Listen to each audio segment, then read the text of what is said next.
আসসালামু আলাইকুম। আশা করি আল্লাহর রহমতে আপনারা সবাই খুবই ভালো আছেন।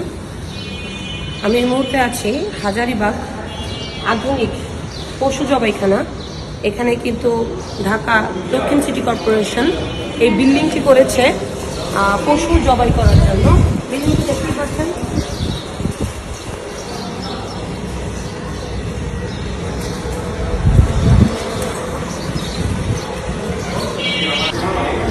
এই বিল্ডিং আপনার 2017 সনে অনুমোদন করা হয় এবং 5 মাস আগে বিল্ডিংটি তৈরি করা হয়।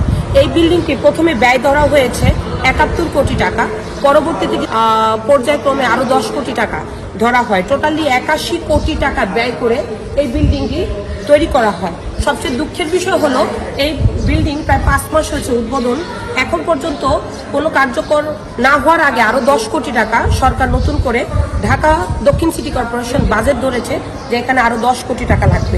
এর থেকেও একটা দুঃখের বিষয় হচ্ছে যে এই বিভিন্নভাবে আধুনিক পশু জবাই করার জন্য চায়না থেকে 2.5 বছর আগে 74 কোটি টাকার যন্ত্রপাতি নিয়ে আসা হয়। তো ভবন নির্মাণের আগে এই 74 কোটি টাকার যন্ত্রপাতি নিয়ে আসার জন্য কিন্তু এই যন্ত্রপাতিগুলি টোটালি অকার্যকর হয়ে পড়েছে।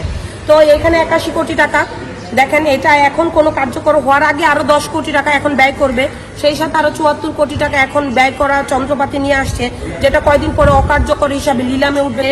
অপরিকল্পিতভাবে যারা দায়িত্বপ্রাপ্ত চেয়ারে বসে এই যে সাধারণ মানুষের টাকা ব্যয় করে এই কোটি কোটি টাকা প্রকল্পের নামে, উন্নয়নের নামে এই অকার্যকর হিসাবে ফেলে রাখার এই দায়ভারটা কার? এই দায়ভারটা কি সরকার নেবে?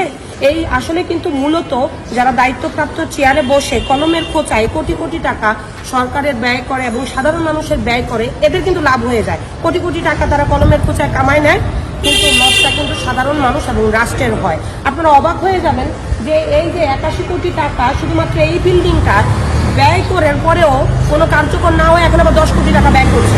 আরো 74 কোটি টাকা যন্ত্রপাতি এনেছে, যেটা মানে কোনো কার্যকর হবে না, কয়দিন পরে এটা নিলামে উঠবে।